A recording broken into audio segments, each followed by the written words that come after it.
So I will talk about disinformation and generative AI from the perspective of a fact checker, also stemming from an article that I co-authored, and it was published on the EDMO's website about generative AI and disinformation.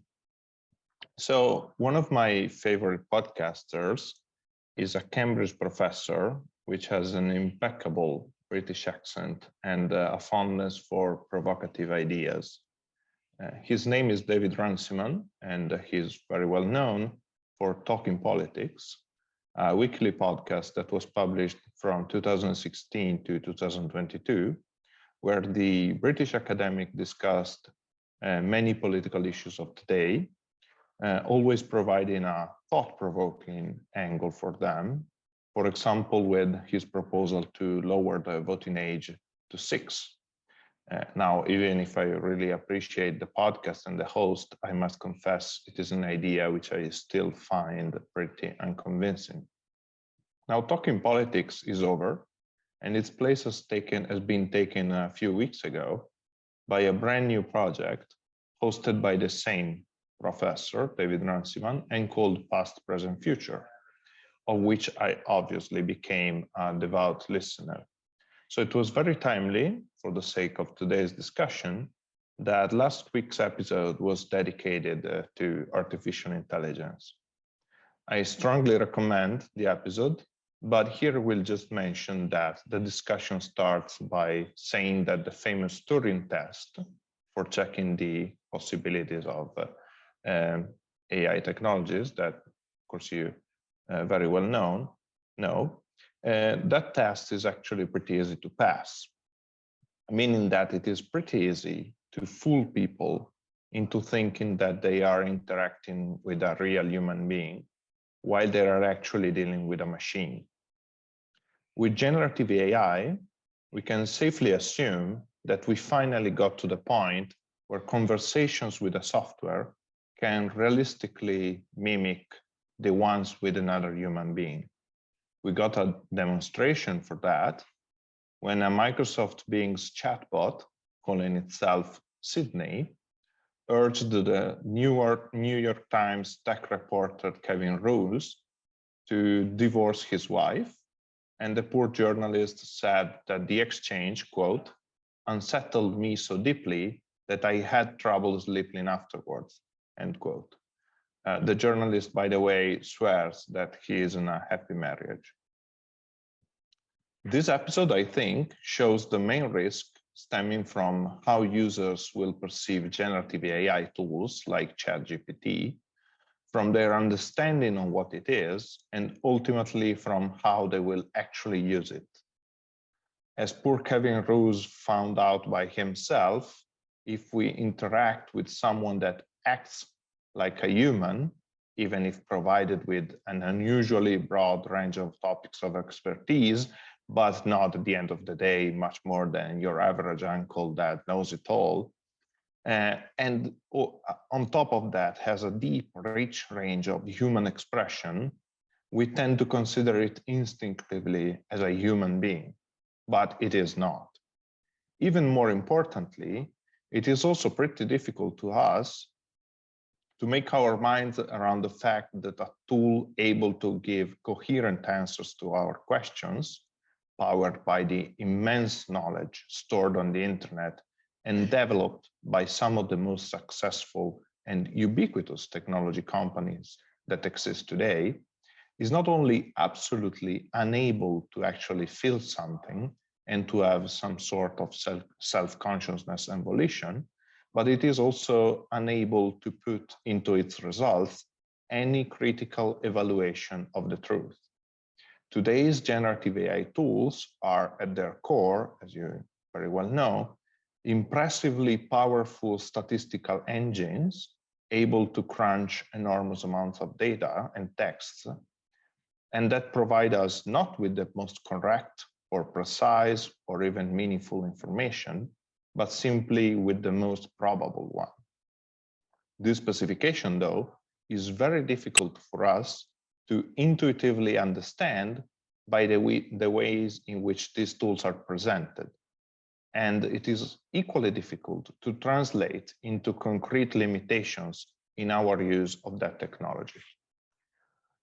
This poses new and previously unforeseen challenges for fact-checking and the evaluation of truth in the public discourse, a challenge that comes mainly from how the content provided by generative AI tools will be accessed and distributed. This is the crucial point. If users will have the understanding, even just intuitively, that ChatGPT provides correct answers and therefore can be used to look up information, including, for example, on sensitive or health-related issues, the main risk will be that they will directly access a certain amount of disinformation and without human mediation. That disinformation is the unwanted byproduct of a statistical engine, not able to consider veracity among its parameters. This phenomenon is a potential game changer in the issue of disinformation because it will introduce, or at least escalate dramatically, a dangerous process in how disinformation is produced and distributed. So today, the production of disinformation is almost exclusively human-initiated, meaning that there is currently the need for human beings to actively forge misleading and false content before sharing it, even if sometimes, of course, this is done unwillingly, for example, by mistake or in good faith. Moving from production to distribution, today users either produce this information themselves and then spread it, or access this information content produced by others and consequently share it. Given the centrality of social networks in our media environment, this second process is vastly predominant. This predominance plays actually an important role because ChatGPT and other similar tools have the potential to change the balance. So given the so-called hallucinations and other mistakes inserted into a lot of ChatGPT's textual results, this information has the potential now to be directly accessible in quantities never seen before by users genuinely interested in correct information, precisely because ChatGPT eliminates the mediations of others producing the content, as well as the need to share it, that added a lot of friction in the process of this information production until today. By the way, I think that we should avoid the use of the term hallucinations because that humanizes the software and inserts the idea that those are momentary lapses of reason, to quote the Pink Floyd, instead of structural and ubiquitous limitations, which they actually are. So they are not hallucinations. They're inherently faults in the system, so to say. Fact-checking cannot access private conversations in closed chats and groups unless there is someone inside that group that decides to export the information outside, a limitation that has become evident with the spread of instant messaging apps and the social networks pivot to closed or semi-closed groups. A similar limitation in the fact-checking ability to intervene will be multiplied if this information is directly accessed by users in their individual experience of querying, but we should actually say prompting, ChatGPT and other similar tools. To sum up, this frictionless direct access to this information will happen if users do not have a clear understanding of what ChatGPT is and what it can be used for.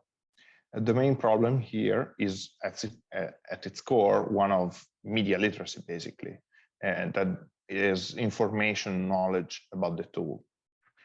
Of course, it is possible that future and deeper levels of integration of ChatGPT or similar ones with other services or activities can help enhance malicious activities, like, for example, using ChatGPT to polish scam emails, which is something that is already happening. However, in my opinion, the enhancement of traditional disinformation production, so to say, for example, a website entirely fed by ChatGPT and designed to spread disinformation or propaganda, or ChatGPT used to feed bots, etc., is not a threat as big as content produced by ChatGPT directly and regularly accessed by users at the global level. On the other hand, with generative AI tools with visual outputs, such as WAL-E, Midjourney, similar ones, Stable Diffusion, etc., the situation is fundamentally different. And this is also something that is not so clear in the public discourse, I feel.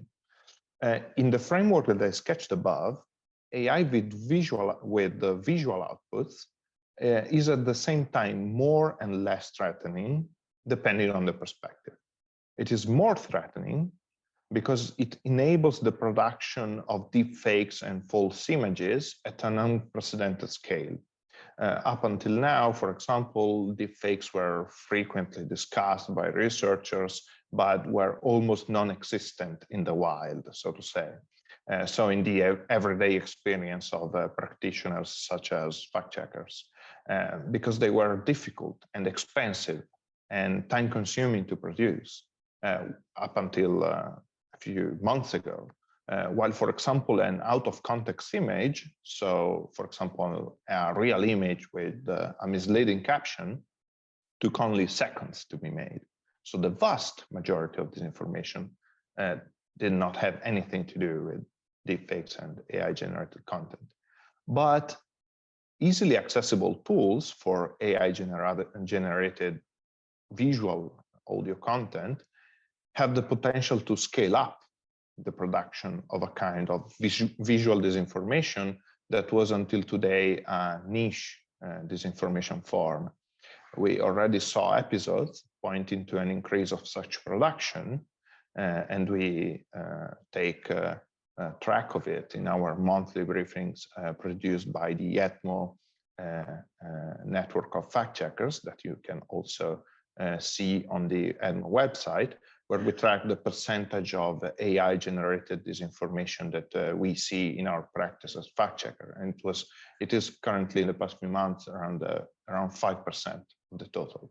But if you, well, it doesn't sound a lot, but if you think about the fact that it is based on thousands of fact-checking articles, and that those tools are have been available for just a few months, sorry. Everything hints to the fact that that percentage is going to increase. And another very famous example is the famous Pope Francis picture in a puffy coat, which caused a global sensation 2 months ago, and was described as the very first example of a viral piece of AI-generated disinformation content. However, it is my opinion that this kind of visual kind of disinformation is still part of the classic mediated and human-initiated production of disinformation that I mentioned above. Finally, in order to strengthen fact-checking of the visual production of AI, the development of technological solutions is crucial. Tools for quickly and effectively detecting AI-generated visual content will be key for fact-checkers and could even be implemented at platform level. For example, a watermark for all AI-generated videos or on social network feeds. However, provided that such tools exist, fact-checking will not have a new and unprecedented problem as with the AI-generated textual production, where it actually could have. The traditional problems of reach will remain, but I do not see AI-generated visual content as a game changer. In conclusion, and contrary to many initial analyses of the new problems posed by ChatGPT, I do not see AI-generated disinformation content as a problem of scale. As I briefly tried to demonstrate today, it is a problem mainly of access, and in this sense, it is a new problem. If that access comes without mediation and without a proper understanding of what the new tools are and what we can and cannot do with them, then we will have a serious problem. Thank you. Thank you so much, Giovanni. That was very insightful. Then I would say we move on to Pascal. So if you have any slides, you can share your screen. If not, just start talking and maybe quickly introduce yourself, what you do at the moment. Yes, well, thank you, and good to see you all. I'm an associate professor at the Amsterdam University of Applied Sciences, and my field is responsible artificial intelligence. So I have a technical background. And today I would like to dive a little bit deeper into what is beneath the hood of especially ChatGPT, but also large language models in general. Basically to reach that level of media, the literacy that Giovanni was aiming at, and show why ChatGPT is that uncle that knows it all, but has no form of critical evaluation whatsoever. And to do so, I indeed have some slides that I'll now try to share. Let's see. I think you can see my slides now, right? Okay, so I would like to take you under the hood of ChatGPT with as little technical details as I can. And to do so, I have a small quiz. You can use the chat to answer it or just answer it for yourself. So in a moment, I will show a sentence, and the question for you is, what will be the next word in that sentence? So here we go. The sentence is, would you like some sugar in your...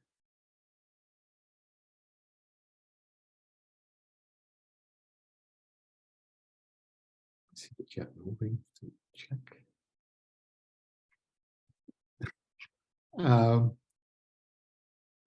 The answers given most often on the chat are tea and coffee, but there are some very creative versions as well, as like cake and even blood or life. Very good. I predicted that most people would say tea and coffee, but there are definitely other options. But I think the point here is that the number of logical options or obvious options here are limited and relatively easy to predict. Here's another example, so a bit more difficult. So I have the sentence, where do we go? What will be the next word in this sentence?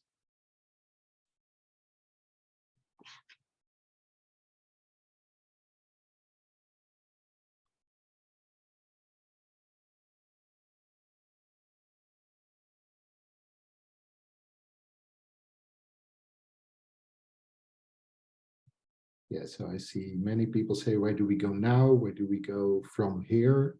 Where do we go next? Where do we go to? And once again, that's more or less what I predicted. I have to get the chat out of the way to see my slides now. And the interesting thing is there are many more options here than with the previous sentence, especially if you take into account that the sentence could be even longer. So obvious ways to continue the sentence is, where do we go now? But it could also be where do we go for, and then for lunch or for dinner or whatever. And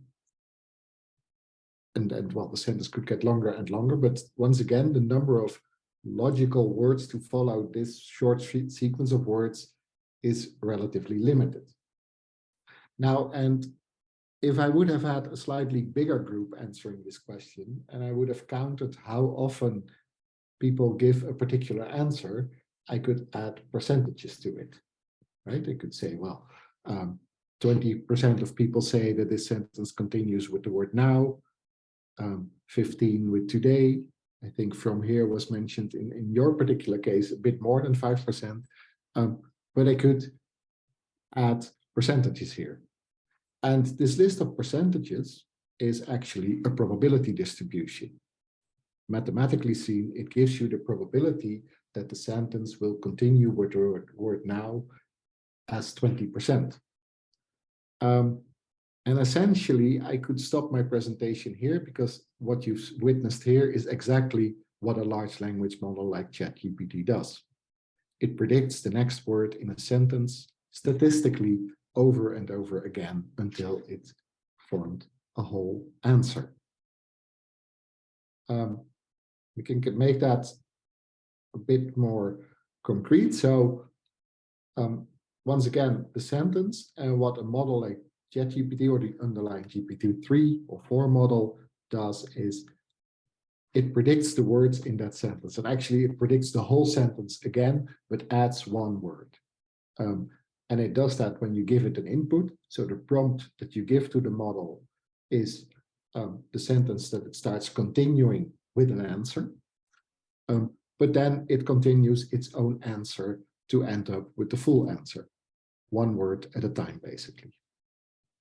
And to do so, GPT-3 has 175 billion parameters, and GPT-4, well, it's not entirely clear, but what is clear is that the number is above 1 trillion parameters. And these parameters you can think of as numbers. So the whole knowledge of a large language model is encoded in a huge amount of numbers. And what these parameters model is relations between words. And to show that, I have another example of 2 small sentences. And for example, these parameters encode the fact that words like cat and couch are nouns and that they can be preceded by the word the in English. It also encodes the fact that a person here described as she can jump. So there's a verb and a personal pronoun. More interesting in this particular case is that it can also model that that cat in the first sentence is the she in the second sentence, which is an incredibly difficult problem for a machine. But large language models do this quite well. And the fact that if the first sentence was in past tense, so it's walked, then the second sentence should have the word jump in past tense as well. So it's walked and jumped.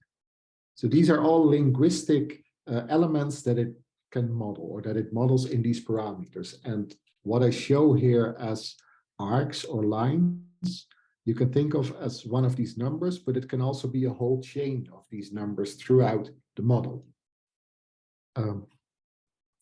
And next to these more, say, syntactical relationships, it can also model some level of semantics. For example, the fact that tables and couches tend to appear in similar stories or in sentences that are close together. And in fact, it can remember whole phrases.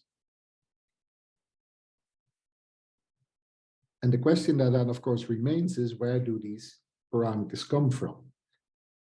How can it learn to model these relationships within sentences? Well, that it basically learned by example.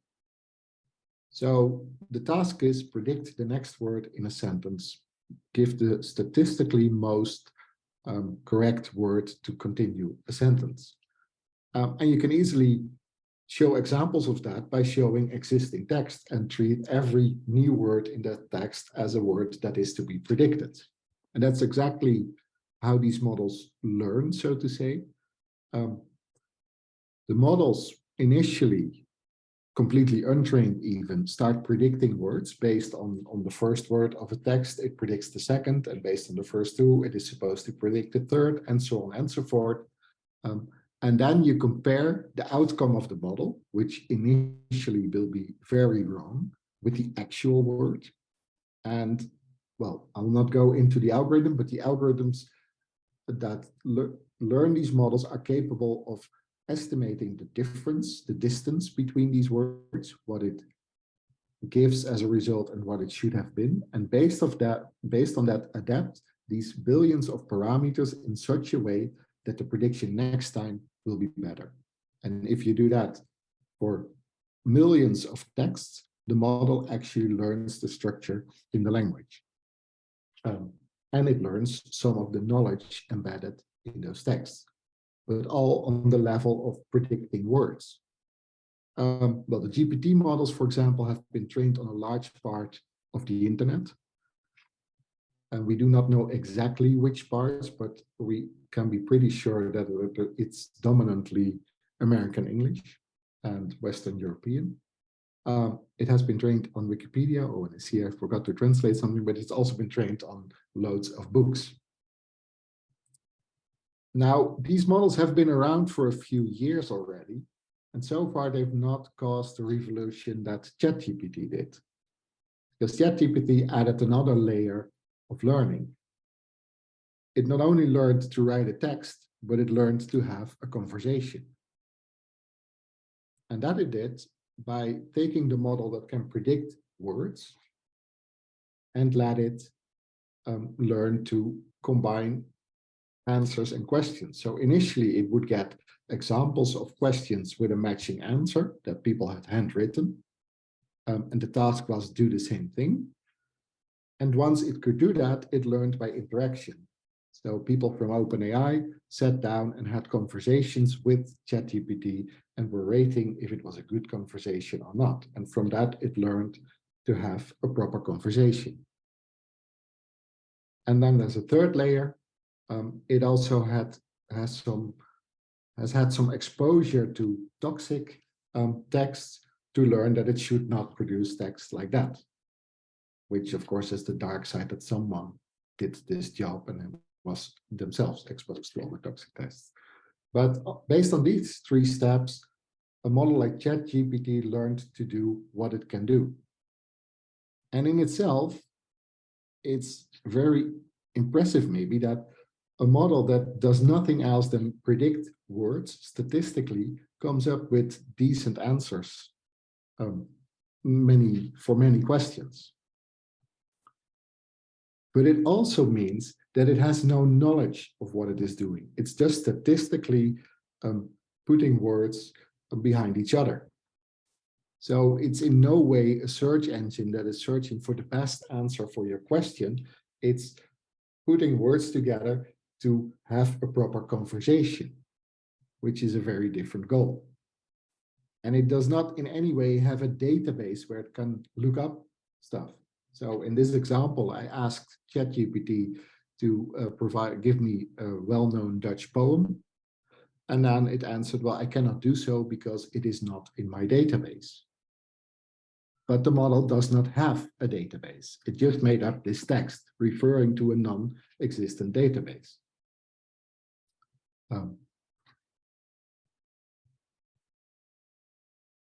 And there we come to the point that Giovanni made.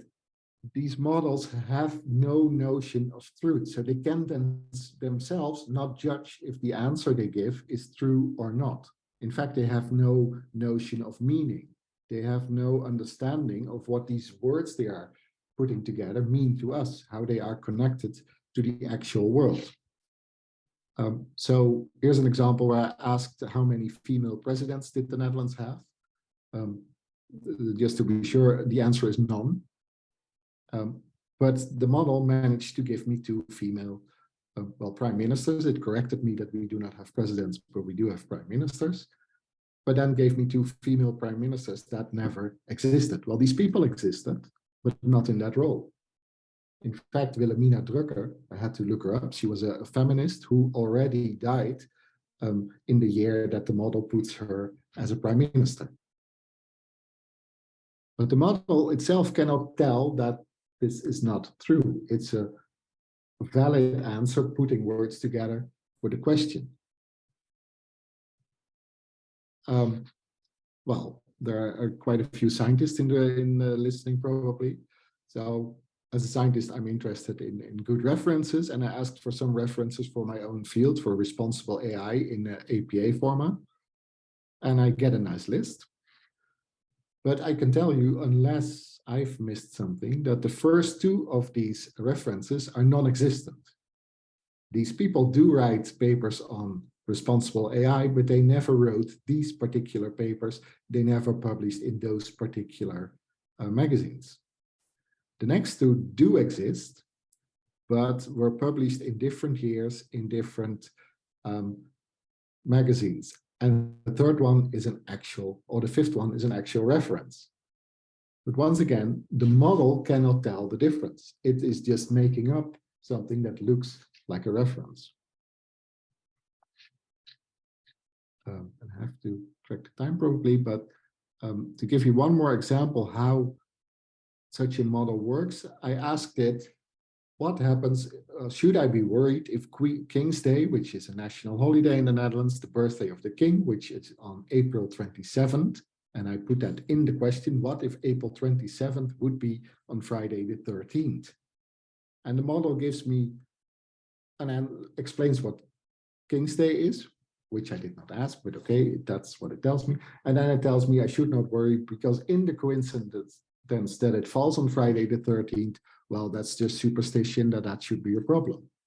But it has no notion of the fact that two different dates cannot be at the same time.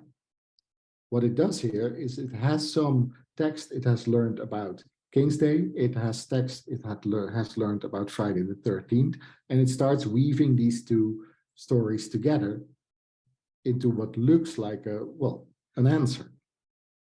So I've just learned that we should not call this hallucinating, but it gets close. So the point that I want to make is not just for large language models, but I think for all present day artificial intelligence, since almost all of it is based on statistical models, is that these models are by definition untrustworthy. If you ask ChatGPT a question, it will often give you a reasonable answer or a correct answer, especially if it's a well-known fact, but it will make mistakes.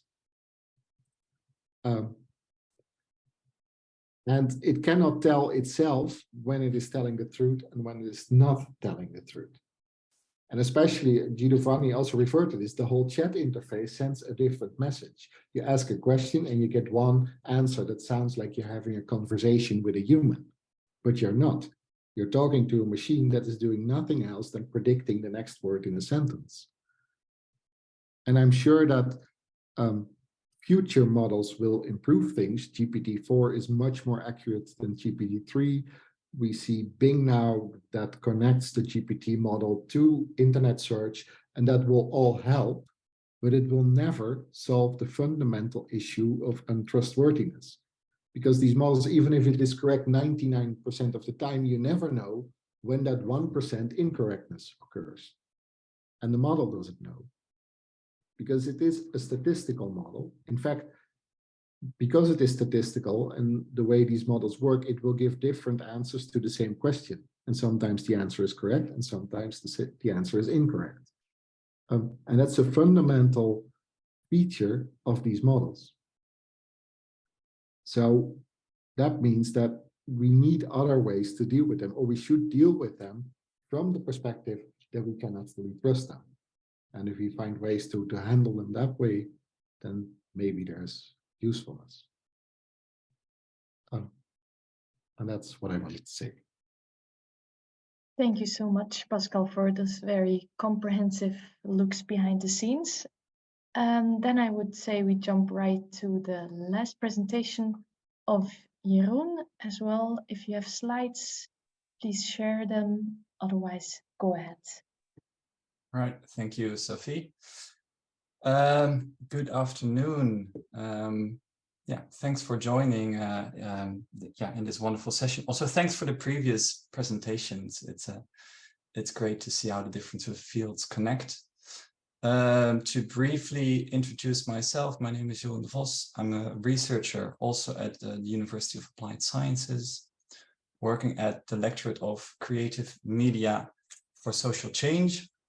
And what I'm about to show today is a little bit of research that is sort of on the move, that is ongoing, but that I would like to show you nevertheless.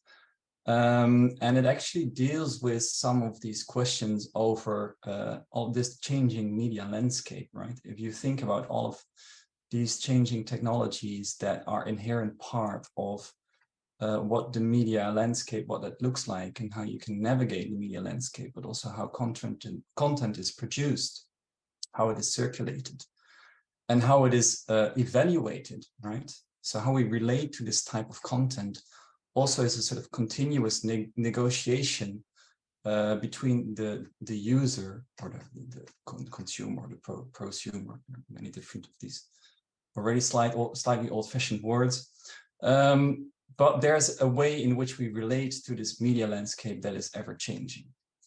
And this is what I would like to show you some work of. I'm just going to share my screen, which should be this one. Let's see if that works.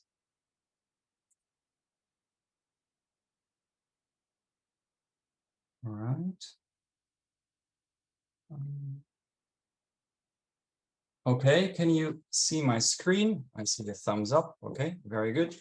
So what I will show you is a little bit of research that looks more into media literacy, right? How do we relate and what type of skill sets do we need to cultivate when we think about this changing media landscape? And one of the things that I will show you some work on is this idea of situated media literacy. Oh. Yes. Just by sort of quick thumbs or no thumb, do you recognize this image? Who knows what this image is?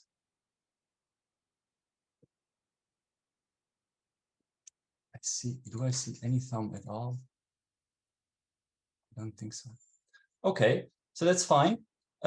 This work is a very early work by a researcher that's called Leon, that has been working on a very early map of the internet.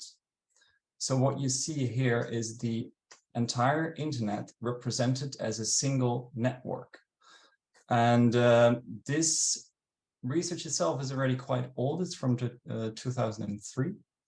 And it lists all the different computers that were connected to the internet over the IP protocol. But it also is a very first sort of imagery, basically, that represents the internet or the online media landscape as one inherently connected sphere.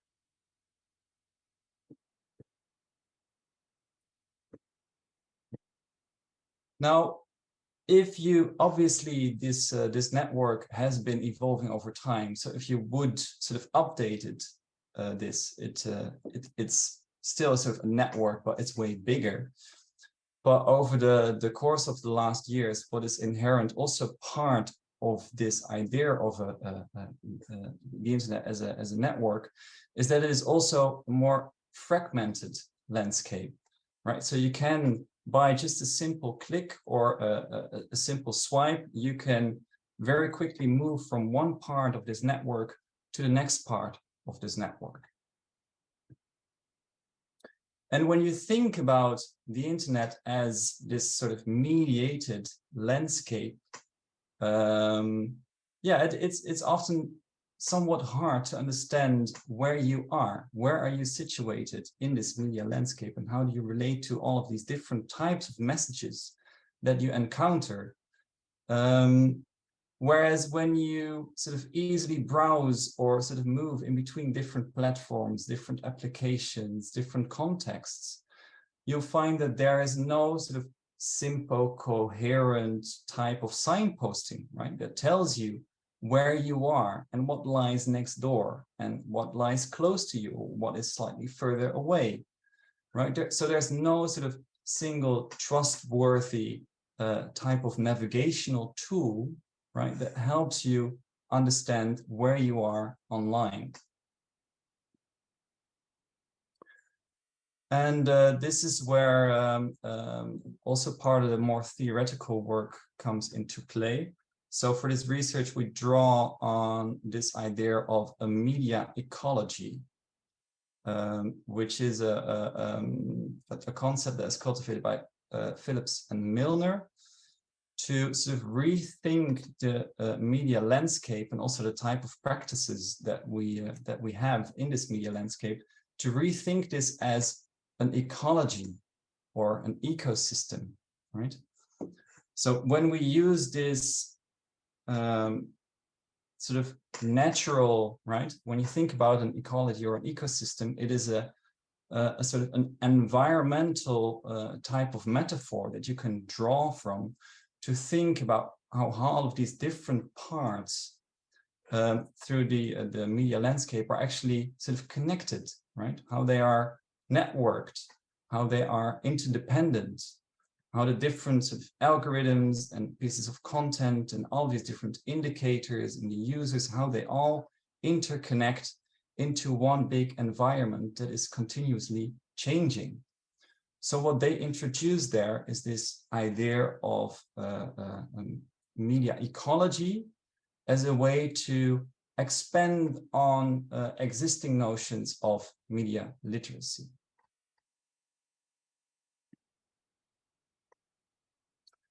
So it's good to mention that this research with the lectorate is currently in progress. As mentioned, it's kindly funded by the SIDN fund.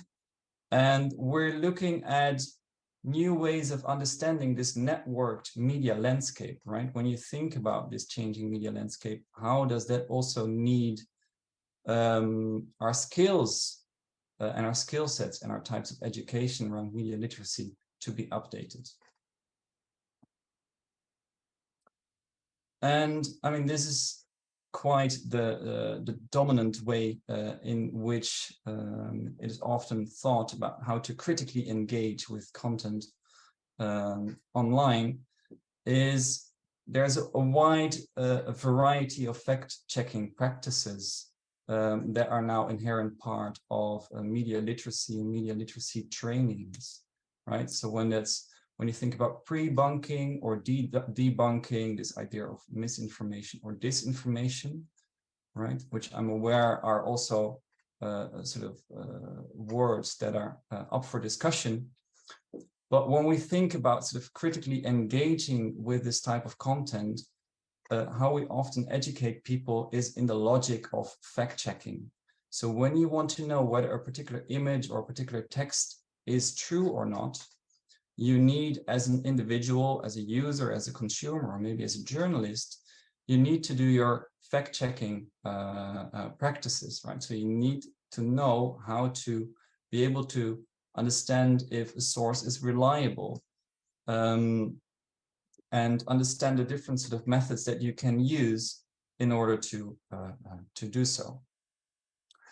That said, this sort of fact-checking over the course of the last couple of years, we've also seen some sort of problematic sides on these types of or sort of side effects with these existing fact-checking practices, right? Where you see that some type of pre-bunking or debunking actually might sort of downstream, when you think about these sort of environmental metaphor, might downstream actually still contribute to this landscape that sort of is sort of semi-polluted in some parts of that landscape, right? So the pre-bunking, debunking, also had received some pushback in terms of effectiveness. So basically what we try to do in our bit of research is try to think, how can we expand on these existing media literacy traditions around fact-checking by sort of also taking into account that networked, that ecological quality of the media landscape. And there are two different type of practices that I want to sort of show you today. And as said, it's slightly different types of practices when you think about media literacy training compared to the usual work. But it's also a lot of fun. So one of the things, for instance, that we're doing is trying to and have people engage with what we call collaborative map making, right? So if you want to understand how a particular a discussion or a particular discourse, what that looks like online, you might want to use map making practices to understand what that part of the media landscape, what that looks like, to also get a better sense of how a particular discussion plays out differently in different parts of the landscape, right? So if you look at a particular topic on a particular platform, you will find different types of content and discussion compared to when you move to a different platform. where you might find different contents and discussion compared to when you ask ChatGPT to generate an answer. So one of the things, and this is just a pilot study that we did here, is we made a map on this idea of weight loss. So in the Dutch media landscape, we know from previous research that there's sort of Dutch minors also being exposed to messages around weight loss, which do not necessarily need to be problematic, but can be problematic, right? Depending on in which part of this landscape you are.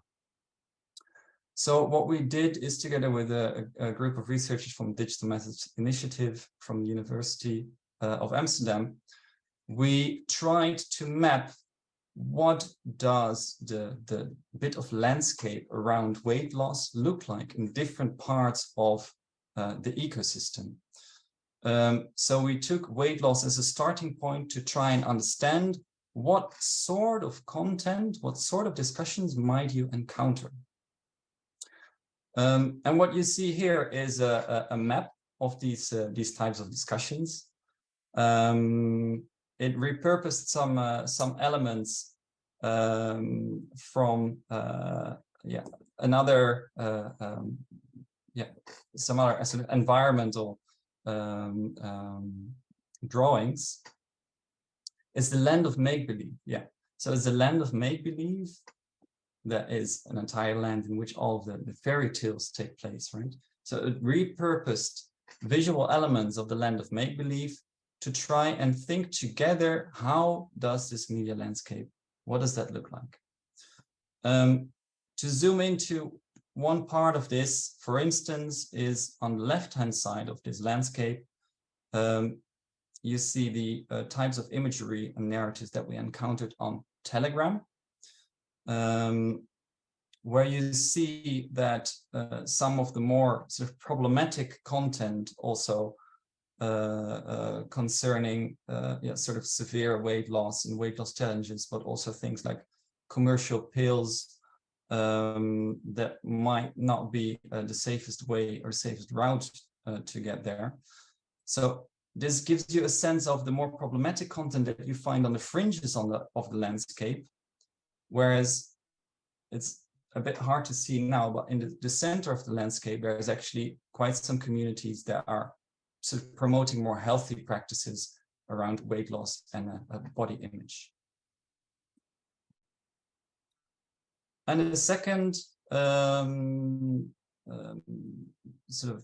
intervention that we try to design is around this idea of navigation. When you move through this changing media landscape, what are ways in which you can make explicit the way in which you orientate yourself? And this is some of the research that some students also did, is they played with different types of interventions. So on the left-hand side, for instance, you see a tool in which the tool would generate sort of distortion based on where you would be in this media landscape. And the more problematic part of the media landscape would actually visually distort the image for the user. In another exercise, we had a group of participants lined up in a room, and they would be shown different messages from TikTok, and they would be asked to assess whether they would trust this a piece of content. If they would find it trustworthy, they were asked to step forward. If they did not, they would be asked to step backward. And what you saw was that the students were obviously moving depending on the content that you would feed them, which is a great sort of starting point for conversation. But what you also saw happening is that these students would orientate also based on the other students, right? So did their peers find this to be a trustful message, right? Sort of peeking to the side. Did they find this a trustful message or not? And sort of acting accordingly, which obviously in a very embodied way sort of allows them to act out a mechanism that is often quite sort of intuitive, right? If you see your peers as somebody you trust, like or share content online, then this will probably also influence the way you assess this content yourself. So there is another way in which this sort of navigation can be explored a bit more intuitively. So those were two little sort of interventions that I wanted to show. As said, it's a work in progress. So yeah, I'm also happy to take this to the discussion, and I'm curious to hear your thoughts and questions. Thank you also to Jeroen, and thank you all three of you for those very thought-provoking and insightful presentations. As you might have seen it there from various angles. So I think now it's a very nice time to engage in a short discussion with the three of you. And I prepared some questions that I structured along 3 sets, namely they cover the practitioner's perspective, then the user perspective, and then also educators or policymaker perspective. And also feel free to ask each other questions. And for the audience, if you still have questions, post them in the chat, or after our discussion, raise your hand and then we let you ask the question there. But I would like to start off with a fact-checking question. I think that's maybe an easy start. So with generative AI producing disinformation very easily, very fast, be it text or image, how does actually fact-checking develop simultaneously, especially looking at media companies or in newsrooms? What is being used? How is it being used? How is it developing? So maybe Giovanni or Jeroen, who wants to start? Sure, can start. Well, I mean, for fact-checking organizations, properly, the work is done as it was done before. And honestly, I have not seen so far a big increase in the amount of disinformation that is flagged to us in itself. But I have seen multiple times example where generative AI tools were used to produce disinformation. We see that, wouldn't say on a daily basis, but almost on a daily basis. For example, also in the Turkish elections that a couple of days ago, there were multiple cases where disinformation in support of one of the other candidates was produced using generative AI. My impression, and most of the times it's visual in this case, and an easy reverse image search most of the time is able to find out if that is correct or not, or a verification of the, for example, the origin of a video. But on the other hand, I have the impression that mainstream media, and I'm talking about Italy especially, are more like, are kind of still defenseless with regards to that. So in a couple of cases, in Italian media, generative AI produced disinformation was taken for correct, because I have the impression that in newsrooms in Italy, generally, there is a lack of skills also in basic verification processes. But my idea is that if those basic verifications techniques were known, would avoid most of the examples of disinformation, both generated with generative AI or not. So yeah, I would leave at that before going too deep into the rabbit hole of what's going on in Italian media. Thank you. Jeroen, you want to add something regarding certain, fact-checking? Yeah. But I guess the fact-checking in terms of literacy, fact-checking literacy is also developing over time, right? And this is the type of literacy that I guess already existed to some extent. But it's also good to acknowledge that sometimes it's hard, also even for journalists, to understand whether there's a particular agenda involved. Sometimes it's not as black or white as something is true or not true. But sometimes it might be colored where you're not aware that something is colored, or it might be slightly misrepresented, whereas you're not aware of this. So sometimes it is already sort of harder to really pinpoint that. I mean, sometimes it's not, but sometimes it is. Great, thank you.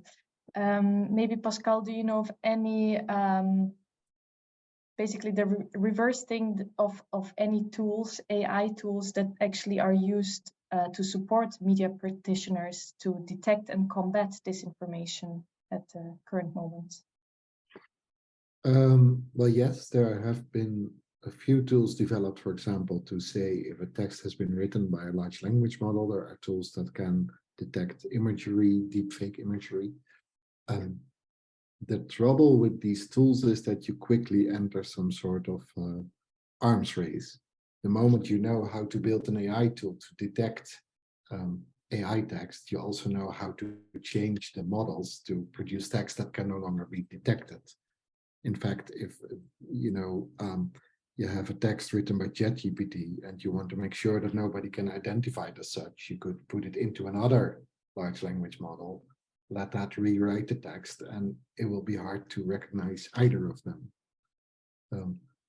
So in the end, I think the traditional processes of an editor checking, of journalists checking their facts, is much more important than inventing new tooling. The solution is not necessarily more technology, but rather a better understanding of the technology and human intervention.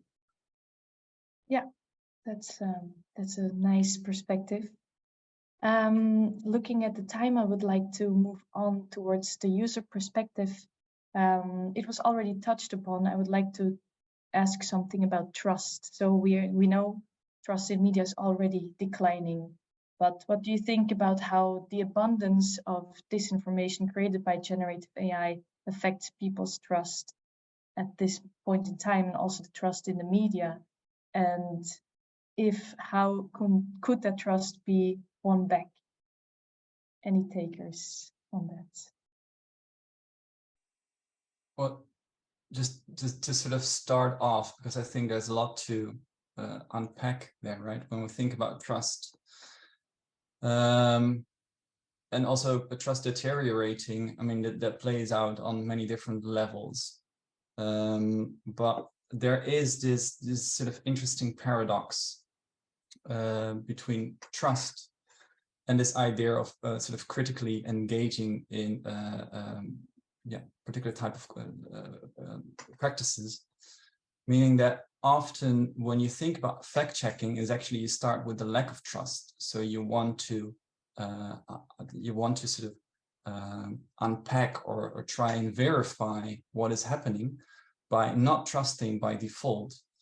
So there is this paradox between all these types of critical engagements and critical type of research, and the fact that you actually would like to have something like a trust building relationship with the content that we have around us. Yeah, thank you. Giovanni, would you like to add something?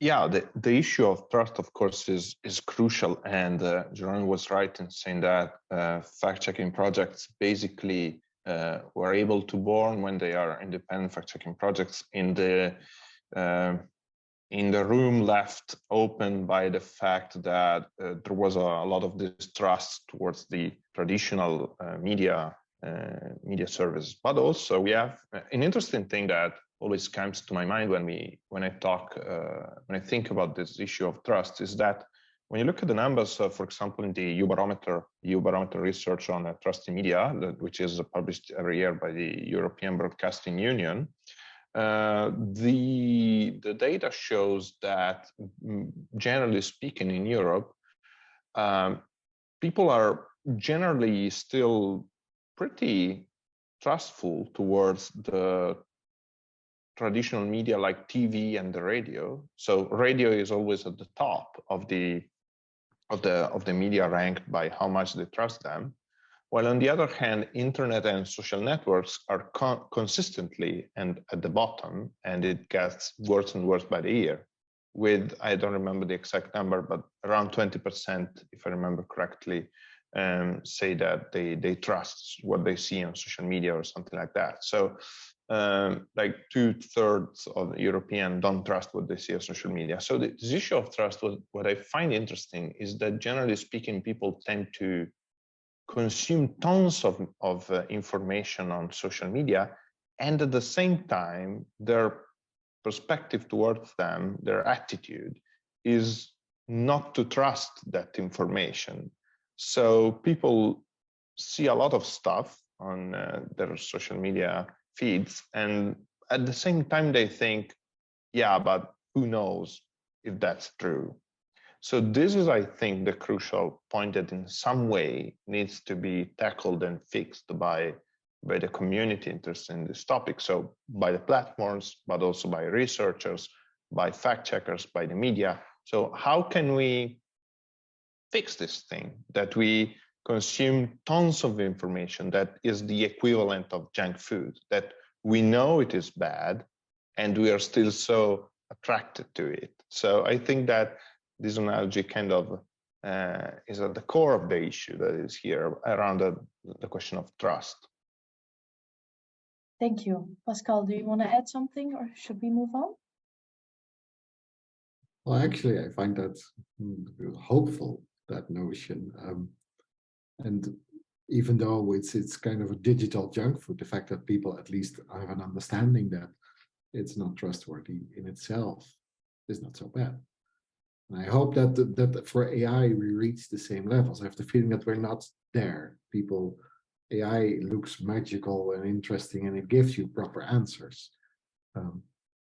And I think we need to find some sort of healthy relationship that is not necessarily distrust, but an understanding of what it does and what it cannot do for you. Yes, thank you, Pascal. So the next question taps a bit into the literacy argument.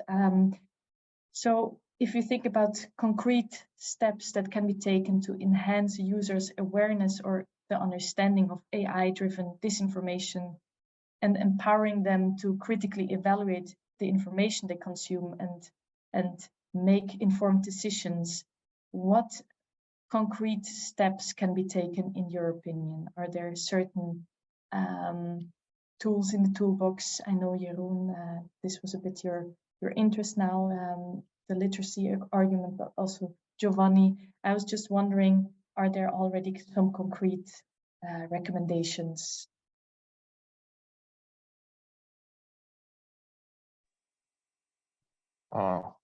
Maybe you I want to will. start? Yeah, no, on this, I just, I mean, the thinking about that in my perspective is kind of I mean, it's infancy, but it is extremely difficult to explain to the user that something that looks like all knowledgeable chatbot that gives you answer on every topic at every time of the day and the night, and is able to even mimic the emotional and the interactions generally of a human being.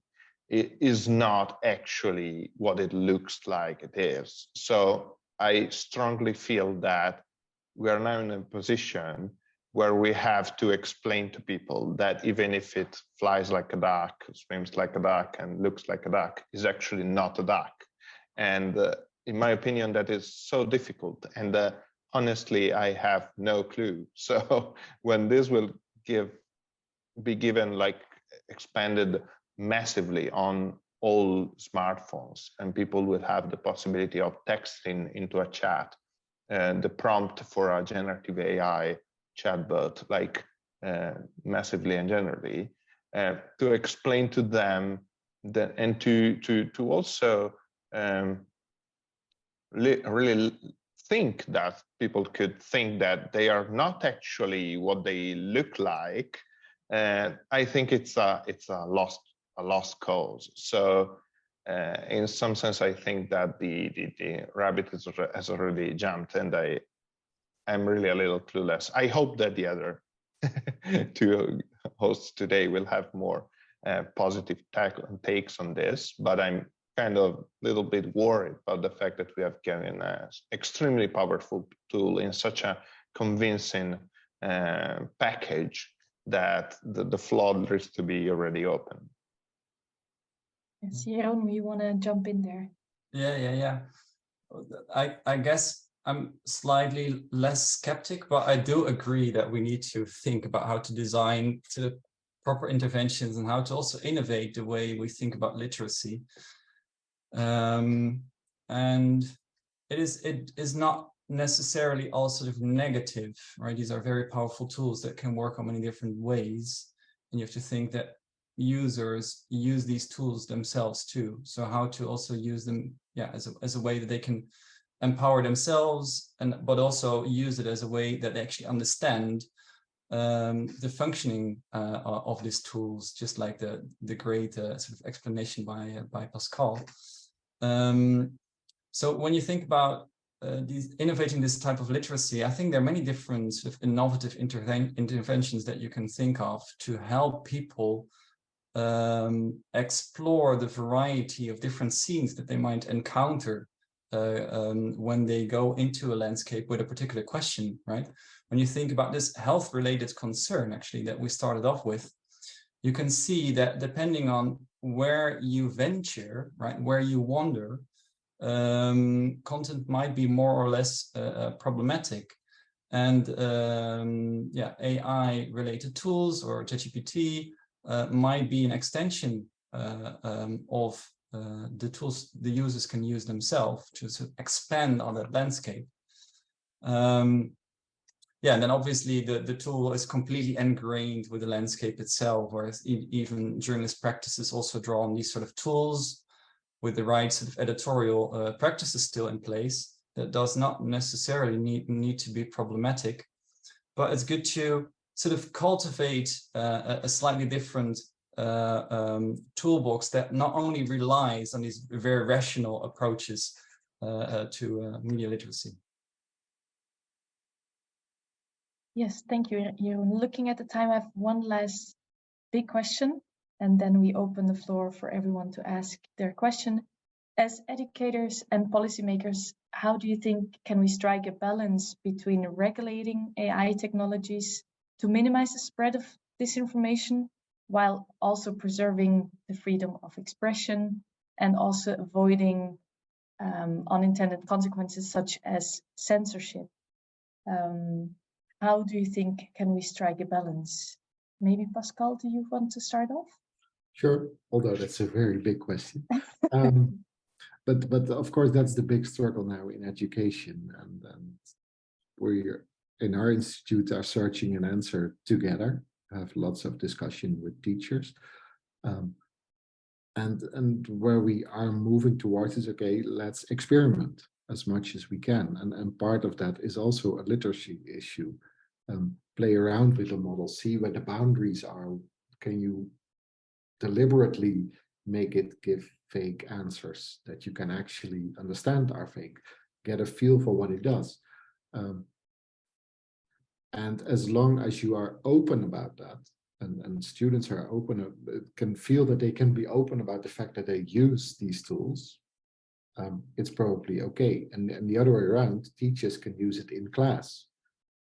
You can use the tools to generate a text and then ask students, can you have a critical examination of this text? What do you think of the arguments that are being given by the machine? And you know, it can also be a tool, but the most important thing is transparency in who is using it for what. Were you allowed to use it in the first place? And to keep experimenting and to talk about that. Yes, thank you. Giovanni or Jeroen? Yes, go ahead, Giovanni. Yeah, the question of censorship is a crucial one. And the fact is that we have to tackle this issue absolutely guaranteeing that we are not taking anything away in terms of the right to self-expression and the right to, of course, access all the tools that are given by technology. Now, I think that here the crucial thing is to give more responsibility to the platforms themselves, in the sense that they need to understand that they have to provide the public with tools that cannot be used for the wrong things by default.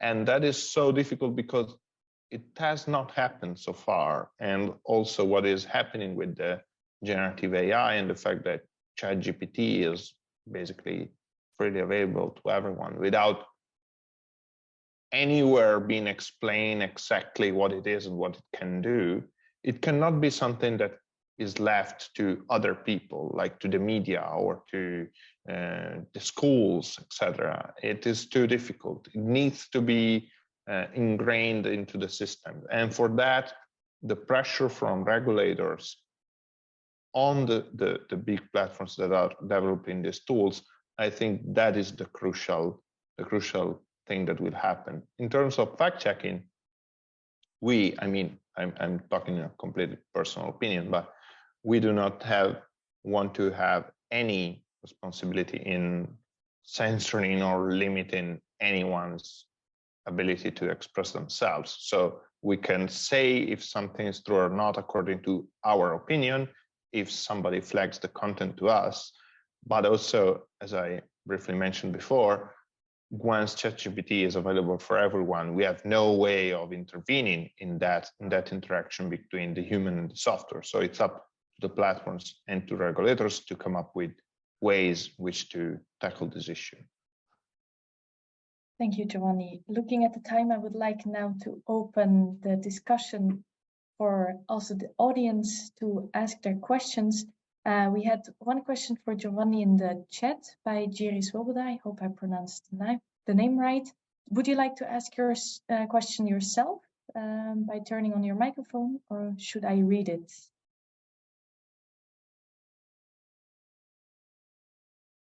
All right, I guess I'll read it to you, Giovanni. The question was, you said that thanks to ChatGPT, disinformation is a side product of a statistical engine, but not every lie is disinformation per se. From your talk, it seems to me that you do not believe that people are able to distinguish that ChatGPT is not a fact-check internet search, but is that true? Isn't it that just a matter of public education and changing the prevalent paradigm of internet search, hence also mitigating the possible disinformation? Thank you very much for your question. This is a very insightful one. Well, my point is a little bit going back to the duck analogy. If it's so easy to use and what it gives is an answer to all your questions, it is extremely difficult for people, and for me too, to understand that it is not a super efficient search engine. I have people that use ChatGPT and they say that it's marvelous for computer programming. Well, I don't do coding. I do not do computer programming, and so I have zero interest in that feature. Aside from that, I really don't understand, even if I've been thinking about this a lot, what I should use this thing for then. Because if it is not something that I can use to give information, to get information, then exactly what I should use that for. We tried to have it to write a sonnet. It came out a very bad one, so cannot use that for poetry. I can use that to summarize the Lord of the Rings into 5 sentences, which can be useful eventually. But then I must confess that the other day I asked him, no, it's not a person. I asked it, which were the best 5 books to read about the country that I'm going to visit this summer. And I understand that this is not what I should use it for, but the conundrum I'm in, and I guess tons of people are too, is what exactly should we use that for? So this is kind of, I'm answering your question with another question. I know it's not the best, but this is kind of the best I can do, because also I'm in the middle of this doubt, so to say. Great, thank you. Does anyone else have a question? You can raise your hand either and we see you, or you can post them in the chats.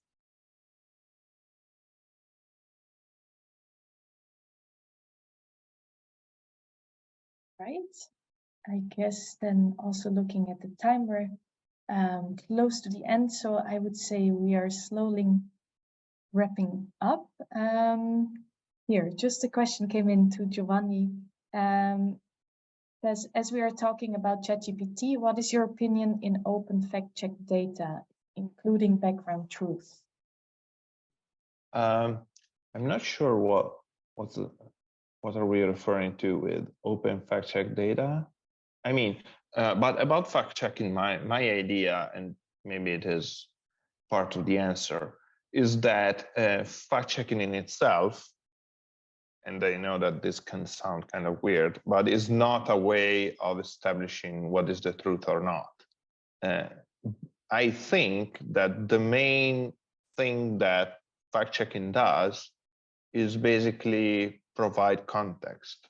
So you have an information that is a political claim, or even a video or a photo, and you're not assessing the veracity of that thing. You're not, I mean, I know that this can sound weird, but conceptually, the thing that you're doing is not that putting in either the true box or the false box. It's saying, listen, this is the best information that we can find around this thing. Do you believe in this? Do you find that relevant? Do you find that relevant? Not believe, because it's not an act of faith. If yes, so great. You can act accordingly and do not share it or do not believe in this piece of information. But in itself, it is basically a way of putting the data even into context, into explain better what is behind that claim or behind that photo. So there is a photo going on that says that it was there is a candidate for an election pictured side by side with a terrorist. That happened in the Turkish elections. Well, we can show you a lot of proofs about the fact that this is actually a doctored video. We provide you with this context, but this is what journalism and the media does. They provide you with better, possibly, information. Then it's up to you to believe that is true or not. Great, thank you. So one last question came in, and it would be great if someone has a very short answer. The question was, do you have the feeling that the planned European regulation on AI and therefore generative AI will cause European innovators to lag behind? Maybe Pascal, that's a bit more up your alley. Yeah, so the very short answer is no. No, I hope not. Maybe it's more hope than that I know for sure. But I think, in fact, the European regulation will help to create better AI, or at least not as bad. And hopefully, I think people from all over the world are already looking to Europe, since it's the place that is the furthest ahead with regulation.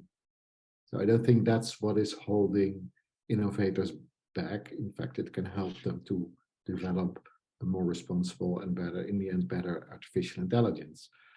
And that's getting a long answer anyways, but what might hold us back is technical resources. All the big tech companies have resources that no company in Europe has. So the issue is more there than in regulation, I think. Great, thank you. It was short enough. So I would thank you all for being here today. Also, the audience, thank you for engaging. Yes, here are all our socials. You can find us here. And also we will take a short summer break, but after that we will also be back with more events just like that one. And also we would like to mention we still have a running challenge. The link is here shown below. And here we would like to actually you to challenge us with bringing your ethical, legal and/or societal concerns to us. And then we will likely collaborate with some of you towards an answer. So if you are still here and interested, please go to our website and fill in the challenge for us and we contact you. But thank you for joining today and have a nice evening.